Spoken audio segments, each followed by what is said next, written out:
자, 오늘은 마태복음 7장 24절에서 29절 말씀으로 반석과 모래라고 하는 제목으로 함께 은혜를 나누고자 합니다. 오늘 본문은 우리가 잘 아는 산상수훈의 마지막 결론 부분입니다. 산상수훈이라고 이렇게 말하면은 그야말로 산 위에서 예수님께서 가르치신 교훈, 설교라고 이렇게 말할 수 있습니다.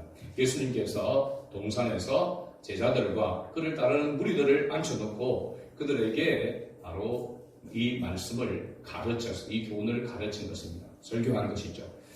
이스라엘 성지를 탐방하러 가게 되어지면 꼭 빠지지 않고 가는 곳이 바로 이 예수님께서 이 산상수훈의 말씀을 가르쳤던 이곳에 기념교회가 있습니다. 그 기념교회가 팔복교회입니다. 팔복교회. 8가지 예수님께서 복음에 대해서 말씀하시잖아요. 그죠? 그 말씀, 그 예수님께서 말씀하신 그 자리에서 바로 팔복 기념교회가 지금도 세워져 있습니다. 그래서 그곳에서 예수님께서 제자들과 무리들을 앉혀놓고 아마도 그 장소 자체가 많은 사람들을 앉혀놓고 그때는 마이크도 없잖아요. 그죠?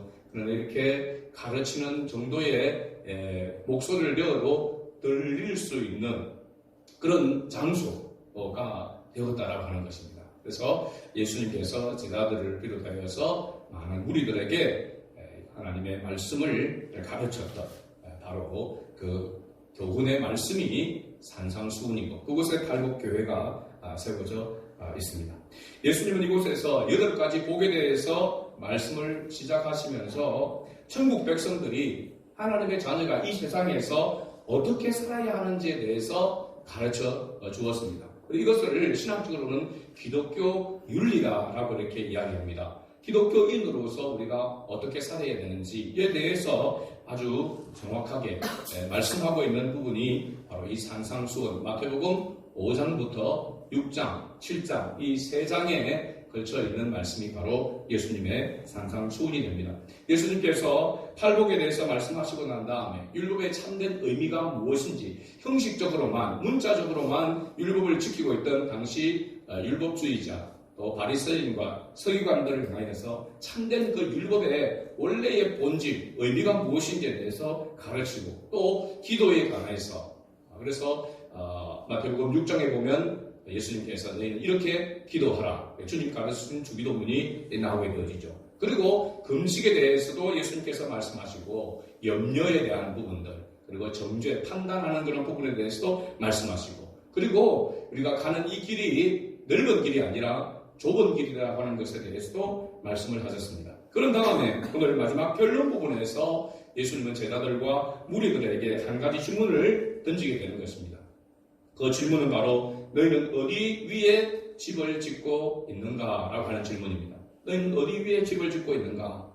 당시 이 팔레스타인 지역을 볼 때에 특이하게 우리나라와는 좀 대조적이라고 볼 수 있습니다. 여름철이 여기는 건기입니다. 건기는 뭐죠? 비가 내리지 않는 때를 말합니다. 여름철에 비가 내리지 않습니다. 우리는 여름철에 비가 많이 오잖아요. 그렇죠? 여름철에 비가 내리지 않기 때문에 건기라고 이렇게 이야기합니다. 그래서 모든 초목들이 다 말라버리는 그런 것을 보게 됐죠. 근데 바로 우기가 되는 겨울철에는 비가 자주 내리게 되어지고 한번 내리게 되실 때에 폭우처럼 이렇게 쏟아지는 우리가 장마 때에 비가 내리는 것처럼 그렇게 비가 내리게 됩니다. 그래서 우리가 성지순례, 성지 탐방을 가게 되어지면 저도 마찬가지지만 요단강을 보고 엄청난 실망을 하게 되거든요. 요단강을 보면은 우리가 요단강 진짜 요단강 건너가 그 요단강을 생각하면은 푸른 그런 강이라고 이렇게 생각하는데 가보면 완전히 흙탕 물에 그것도 폭이 한 3, 4m 정도밖에 되지 않습니다. 그러니까 도랑 비슷하단 말이에요. 도랑 물도 깨끗하지도 않고 근데 거기서 세례터에서 세례를 지금도 행하고 있는 그런 모습을 봅니다. 그래서 너무 실망을 하게 되죠. 근데 왜냐하면 건기 때에 대부분이 이 성지 탐방을 갑니다. 비가 자주 올 때에 여행을 갈 수가 없잖아요. 그죠? 그래서 건기 때에, 여름 때에 가기 때문에 그 여름 때에 이 요단강은 물이 거의 없는 겁니다. 깊이도 깊은 곳이 1m가 채 되지 않는 그러니까 걸어 다닐 수 있는 그런 곳이라고 할 수 있습니다. 우리가 살고 있는 여기 사천에 비하면 사천강 정도, 사천강에서 생각하면서 보면서 좀 감동이 느껴집니까? 그죠? 아니잖아요, 그죠? 그런 거 마찬가지로 요단강이라고 갔는데 가서 보면은 참 이렇게 초라하게 보이는 그런 강이단 말이에요. 그런데 겨울철에 되어서 우기가 되어지면은 이 3, 4m 폭이 되던 이 강이 1.6km 정도의 폭으로 늘어나게 됩니다. 1600m의 폭으로 완전히 엄청난 그런 강 넓어지면서 깊이도 3, 4m 정도로 수위도 높아져 가게 되어지고, 그리고 그때의 물살이 얼마나 쏜살같이 흘러내렸는지. 저는 어릴 때에 강 주변에 살았기 때문에 남강 옆에 이 장마가 져서 홍수가 날 때를 여러 번 본 적이 있습니다. 그러면 그때의 강물이 어떻게 흘러가냐면 그냥 솜살같이 물이 흘러내려갑니다. 뭐가 흘러내려가는 거 보면 그냥 사람이 헤엄을 쳐서 어떻게 할 수 없는 그런 상황이 됩니다. 그런 모습이 바로 이 요단강 겨울철 우기 때에 이와 같이 나타나게 되는 거죠. 그래서 건기 때에는 땅이 말라 있고 단단해져 보입니다. 그렇기 때문에 그 단단한 그 위에다가 집을 짓게 된다는 말이죠. 그러면 겨울철이 반드시 오게 되어지고 우기가 오게 될 텐데, 그때 오게 되어지면은 그 기초를 단단히 하지 않고 집을 짓게 되어지면 어떻게 되느냐? 모든 것에 다 이 바로 폭풍우에 의해서 다 쓸려 가게 되진단 말이에요. 그러니까 기초를 튼튼히 하지 않게 되면은 그때 반드시 다 휩쓸려 갈 수밖에 없다는 겁니다. 이런 지역적인 기후적인 특성을 예수님께서 아시고 비유를 들어서 말씀을 하고 있다는 것입니다. 겨울철 우기 때에 오면 반드시 비가 내리고 폭풍우가 몰아치기 때문에 어디에 어떻게 집을 세워야 하는지에 대해서 예수님께서 말씀하신 것입니다. 24절에서 예수님은 그러므로 누구든지 나의 이 말을 듣고 행하는 자는 그 집을 반석 위에 지은 지혜로운 사람 같으리니 라고 말씀하셨습니다. 예수님의 이 말씀을 듣고 행하는 자와 집을 반석 위에 지은 지혜로운 사람과 같다라고 그렇게 말씀하고 있습니다. 중요한 것은 이 반석이 무엇을 가리키고 있느냐는 것입니다. 그것이 핵심 키가 되는 것이죠. 이 반석은 단순히 주님의 말씀을 실천하는 것만이 아니라 사도 바울이 고린도전서 3장 11절 말씀에 보면 이렇게 말씀했습니다. 이 닦아둔 것 외에 능히 다른 틀을 닦아둘 자가 없으니 이 틀은 따라합시다. 예수 그리스도라. 할렐루야. 이 틀은 예수 그리스도라라고 이렇게 말씀하고 있습니다. 이 터, 바로 이 반석을 말하고 있는 것입니다. 그래서 예수 그리스도라고 이렇게 말하고 있습니다. 그래서 반석은 예수 그리스도의 의로 세워진 삶을 바로 의미한다라고 이렇게 보아야 하는 것이죠. 그러니까 예수님은 제자들과 그를 따르는 무리들에게 결론적으로 말씀하시기를 너희가 어떤 열매를 맺어야 하는가 여기에 초점을 맞춰서 말씀하고 있는 것이 아니라 너희가 어디에 소속되어 있는가를 깨달아야 한다라고 가르치고 있는 것입니다. 운동 경기나 전쟁에서도 마찬가지지만 자기가 어느 팀에 소속되어 있는지 또 자기가 어느 나라에 소속되어 있는 군인인지를 알아야만 목숨을 걸고 싸울 수가 있는 것과 마찬가지입니다.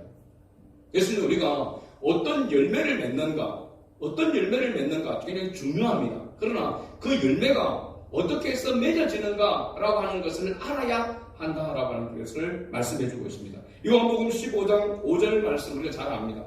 예수님께서 이렇게 말씀하셨습니다. 나는 포도나무요 너희는 가지라 라고 이렇게 말씀하셨습니다. 그가 내 안에 내가 그 안에 거하면 사람이 열매를 많이 맺나니 나를 떠나서는 너희가 아무것도 할 수 없습니다. 가지가 포도나무 가지가 포도나무에 붙어 있으면 무슨 열매를 맺게 되겠습니까? 무슨 열매를 맺죠? 무화과 열매를 맺습니까? 포도 열매를 맺을 수밖에 없습니다. 포도나무 가지는 포도나무에 붙어 있을 때에 포도 열매를 자연적으로 맺을 수가 있습니다.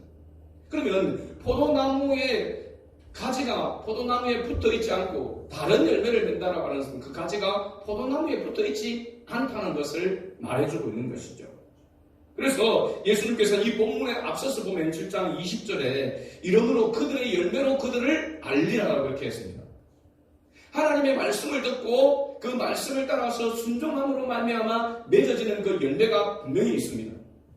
그런데 그 열매가 주님이 원하시는 그 열매가 아니라고 한다면 그 열매가 뭔가 잘못된 열매라고 하는 것입니다. 뭔가 다른 것에 소속되어 있다는 것이죠. 그래서 예수님께서 이렇게 말씀하시는 것입니다. 우리가 주님이 기뻐하시는, 하나님이 기뻐하시는 그런 열매를 맺으려고 하면은 반드시 예수님께 붙어 있어야 한다는 것을 말씀해 주고 있습니다. 매우 중요합니다. 우리는 열매가 맺어지고 열매가 좋지 못한 그런 열매가 맺어지는 것에 대해서 안타까워하게 되지만 예수님의 근본적으로 왜 그런 열매가 맺을 수밖에 없는가? 왜 주님이 기뻐하는 열매가 맺어지지 않는가에 대해서 그 근원적인 것을 말씀해 주고 있는 것입니다. 그러니까 우리가 생활하는 가운데서 하나님이 기뻐하시는, 하나님이 원하시는 그러한 열매를 맺지 못하다고 한다면 내 자체가 잘못되어졌다라고 하는 것보다도 내가 주님께 제대로 붙어 있지 못하고 있다는 사실입니다. 그죠? 주님의 은혜 가운데 바로 서 있지 못하기 때문에 주님이 기뻐하시는 열매가 맺어지지 못한다라고 하는 것이죠. 마찬가지로 우리가 순종하고 행하는 지혜 없는 사람이 되려면 무조건 열심히 헌신하고 봉사하는 것만이 능사가 아니라고 하는 사실입니다. 반드시 먼저 주님께 붙어 있어야 하는 것이죠. 이 붙어 있어야 된다고 하는 것은 하나님의 은혜 속에 있어야 한다는 사실입니다. 주님의 은혜 속에. 우리의 소속을 분명하게 하지 않으면 주님께서 기뻐하시는 열매를 절대로 맺을 수가 없습니다. 그러므로 예수님께서 비가 내리고 창수가 나고 바람이 불어 그 집에 부딪히게 될 것이라고 말씀하신 것은 단순히 어떤 건물에 대한 그런 부분에 대해서 말씀하고 있는 것이 아니라 그 건물을 비유로 들어서 말씀하면서 이것은 반드시 앞으로 있게 될 주님의 심판이 올 것에 대한 경고라고 말하고 있습니다. 건기가 있으면 그 건기가 지나서 반드시 우기가 오게 될 것이다. 여름철에 지나고 나게 되면은 바로 겨울철이 오게 될 것이다 라고 하는 것을 예수님께서 경고하고 있는 것입니다. 그러니까 우리의 구원이 우리의 행위에서 오는 것이 아니라 주님께로부터 온다는 것을 결론적으로 강조하고 있는 것입니다. 내가 정말로 붙들어야 될, 내가 정말로 의지해야 될 존재가 누구인지에 대해서 예수님께서 다시 한번 결론적으로 말씀을 하고 있는 것이죠. 집의 기초를 반석 위에 세우는 지혜는 단순한 지혜가 아닙니다. 이것은 주님께서 주신 특별한 지혜인 것입니다. 우리가 하나님께로부터 구원의 은혜를 받은 것은 하나님의 특별한 은혜인 줄로 믿습니다. 일반적인 은혜가 아닙니다. 특별한 은혜입니다. 햇볕이나 또 공기나 이런 것들을 모든 사람들이 누리는 것들을 우리가 일반적인 은혜라고 이렇게 이야기합니다. 그러나 구원의 은혜는 하나님께서 특별한 하나님의 자녀에게, 택한 자녀에게만 하나님께서 주시는 것이죠. 이것이 우리에게 주신 구원입니다. 이 구원의 은혜를 잊지 말라라고 하는 것이 바로 예수님께서 이 산상수훈 마지막 결론 부분에서 강조하고 있는 것입니다. 자, 그렇다면 우리가 상식적으로 잘 알고 있듯이 반석과 모래의 차이는 무엇인가?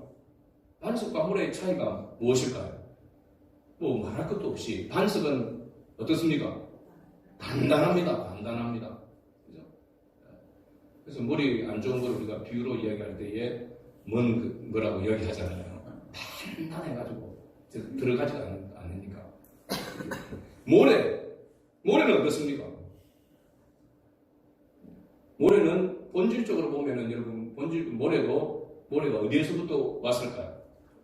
가만히 생각을 해보니까 모래도 바위가 부서져서 돌멩이가 되고 돌멩이가 부서져서 이 모래 알갱이가 되어질 것입니다. 그러면 반석과 이 모래의 그 차이가 무엇인가라고 이렇게 본다면은 응집력의 차이입니다. 응집력의 차이. 반석은 단단하게 붙어 있는 것이고 모래는 하나씩 각자 흩어져 있는 것이잖아요. 그럼 이것 어떻게 보면은 반석이라고 하는 것은 예수 그리스도를 말하고 있는 것과 동시에 예수 그리스도의 공동체를 이야기하고 있습니다. 예수 그리스도 공동체, 교회 공동체. 그래서 교회가 어느 위에 세워졌다고 했습니까? 반석 위에 세워졌다. 그 반석은 예수 그리스도 위에 세워졌다라고 이렇게 말하고 있죠. 모래가 여러분 응집력이 없어서 그냥 모래는 흩어지게 되잖아요. 그 위에다가 집을 짓는다라고 하는 것은 이건 뭐 비가 내리고 창수가 불어오지 않아도 쉽게 무너질 수 있는 그런 곳이 되는 것입니다. 그러면 저는 이런 생각을 해보았습니다. 이 모래가 어떻게 하면 단단해질 수 있을까? 두 가지가 필요합니다. 무엇과 뭘까요? 시멘트와 물이 있어야 됩니다. 물과 시멘트, 모래가 섞여지게 되면 어떻게 됩니까? 단단해지게 되는 것입니다. 그래서 우리가 건물의 기초를 할 때에 뭘 합니까? 레미콘 오잖아요. 그 레미콘에 뭐가 들어있습니까? 모래와 물, 시멘트를 섞어서 이렇게 해서 갖다 붓는다는 말이죠. 그 굳어지면 어떻게 됩니까? 돌덩이처럼 단단해지게 되죠. 그 기초 위에 세우게 되는 것입니다. 그러니까 우리가 보면은 예수 그리스도로 말미암아 우리가 응집되어지고 하나 되어지지 않으면은 반석 위에 서 있는 교회, 반석 위에 서 있는 구원받은 하나님의 자녀로서의 모습을 가질 수가 없다는 것입니다. 모래와 같이 흩어질 수밖에 없는, 힘없는 그런 존재가 될 수밖에 없다는 것이죠. 그럼 우리에게 바로 주님께서 찾아오셔서 우리와 함께 하시게 되었을 때에 우리는 바로 주님이 기뻐하시는 그런 반석 위에 세워질 수가 있다고 말할 수 있는 것이죠. 산상수훈의 이 말씀을 많은 신학자들은, 자유주의 신학자들은 이 말씀은 그리스도인이 이 세상에서 지킬 수 있는 말씀이 아니다. 누가 이 말씀을 다 지킬 수 있는 사람이 누가 있느냐? 그렇게 이야기합니다. 그래서 이 말씀은 천상에서 하나님의 백성들이 지킬 수 있는 그러한 천상에서의 말씀이지 이 땅에 있는 그리스도인들이 지킬 수 있는 말씀이 아니다라고 이렇게 했습니다. 어떤 부분에서는 맞다라고 볼 수 있습니다. 여러분 한번 보십시오. 우리가 말씀 가운데서 보면은 네 오른뺨을 치거든 왼편도 돌려대매라고 예수님이 이렇게 말씀했습니다. 산상수훈에 오른편 뺨을 맞고 왼편을 돌려대라는 겁니다. 여러분 뺨 맞아보셨습니까? 여러분 다른 데 하는데 막 가슴팍이나 등이나 뭐 이런 데 한 대 얻어맞는 거하고 뺨 맞는 거하고는 굉장히 느낌이 다릅니다. 제가 한번 이야기한 적이 있잖아요. 근데 제가 입단했을 때 훈련소에서 제가 저보다 나이가 어린 그래도 그게 조교니까 한때 뺨을 그냥 기싸다기를 그냥 맞은 적이 있습니다. 근데 제가 생각해도 별 제가 잘못한 게 없는데 이 뺨을 맞고 나니까 기분이 아주 묘하더라고요. 기분이 막 속에서 이게 올라오더라고요. 이게 다른 데를 그냥 맞으면은 의찬을 받든지 다른 데 맞으면은 그 할 건데 뺨을 맞는다는 건 굉장히 모욕적이에요. 그런데 그 뺨을 맞고 왼편도 때리세요 하고 돌려드릴 수 있는 사람 보통 사람이 아니죠.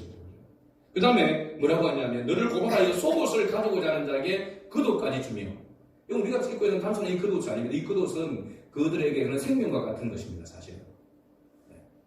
그리고 팔레스타인 지역에서의 겉옷은 밤에 자기 목숨을 지켜주는 바로 옷이 되는 것이죠. 겉옷. 뭐 이렇게 또 줄 수 있다고 봅시다. 그 다음에 오리를 가고자 하는 자에게 심리를 동행하며 그 다음에 네게 구하는 자에게 주며 네게 꾸고자 하는 자에게 거절하지 말라라고 했습니다. 저희 가만히 생각해 보니까 뺨 한 대 맞고 자 오기로 왼편도 한 대 왼편도 때리다 그렇게 할 수도 있을 것 같아요. 그렇죠? 그리고 뭐 속옷을 가려고 이제 그도 우리가 생각할 때 그냥 뭐 던져줄 수도 있을 것 같아요. 그리고 오리를 가고자 하면은 심리를 동행하는 오리는 2kg입니다. 심리가 4kg니까 그죠? 운동삼아 내가 4kg 심리 같이 동행해 줄게 뭐 그럴 수도 있을 겁니다. 그런데 그 다음에 보면은 네게 구하는 자에게 주며 구하는 자에게 구하면은 주라는 것입니다. 그 다음에 네게 꾸고자 하는 자에게 거절하지 말라고 했습니다. 이건 진짜 지키기 어렵겠더라고요. 그러니까. 여러분 혹시 목사님 저는 제게 꾸고자 하는 자에게 거절하지 않고 다 줄 수 있습니다. 그렇게 생각하는 사람이 있으면은 마치고 남아있기 바랍니다. 제가 좀 꾸어달라고 하려고. 좀 많이 꾸어들어 가려고 생각하고 있습니다. 그리고 가만 보면은 이 지킬 수 없다. 이런 말씀뿐만 아니라 다른 것도 좀 마음으로만 음욕을 품어도 가능한 것이라고 했습니다. 그죠?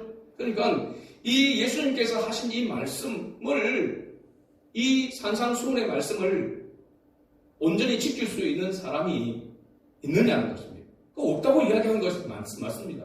이 땅에서 지킬 수 없다고 말하는 것이 어떻게 보면 맞는 답이라고 할 수 있습니다. 근데 생각해 보십시오. 예수님께서 지금 할 일이 없어가지고 제자들을 앉혀놓고 무리들을 앉혀놓고 이 땅에서도 지킬 수 없는 그 말씀을 갖다가 이렇게 구구절절 했겠습니까? 분명히 하나님의 자녀인 우리, 택함을 받은 우리가 이 말씀을 이 땅에서 지킬 수 있기 때문에 주님께서 우리에게 이 말씀을 주신 줄로 믿습니다. 그런데 왜 우리는 지킬 수 없습니까? 지킬 수 없다고밖에 말할 수밖에 없을까요? 예수님이 우리를 골탕 먹이려고 우리에게 무거운 짐을 지우가지고 양심의 끓이김을 가지고 살아가라고 예수님께서 이 지킬 수 없는 이 말씀을 주셨을까요? 아닐 것입니다. 반드시 우리가 지킬 수 있기 때문에 주님께서 주신 것이죠. 그럼 우리가 어떻게 이 말씀대로 지킬 수 있겠습니까? 오른뺨을 때리면 왼편도 돌려대고,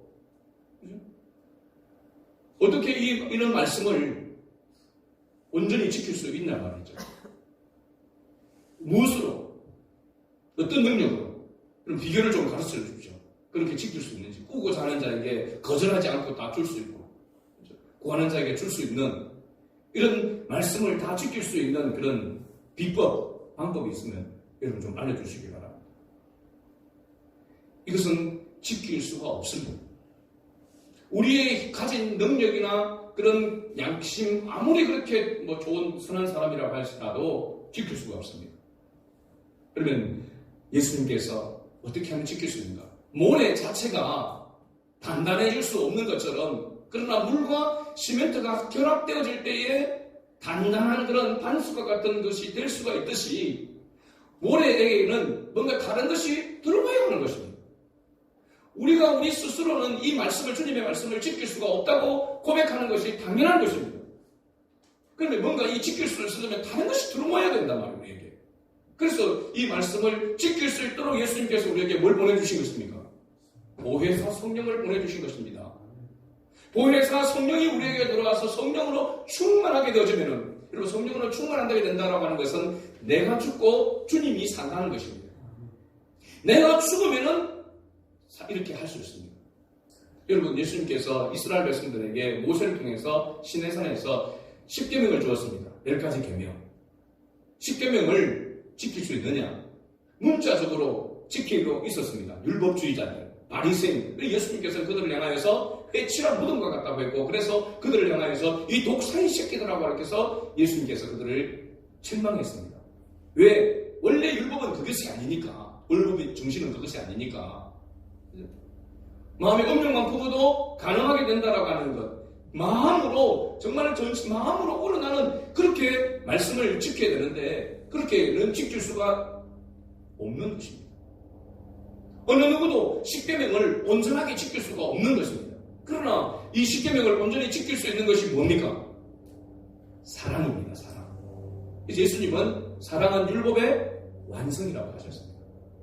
어떤 사랑이 있으면 됩니까? 하나님의 사랑이 우리에게 충만하게 되어지면 하나님과의 관계 속에서 지키는 계명, 하나님의 사랑, 하나님을 사랑하는 사랑이 충만한데 하나님 외에 다른 것을 섬길 수 있겠습니까? 하나님 외에 다른 것을 전할 수 있겠습니까?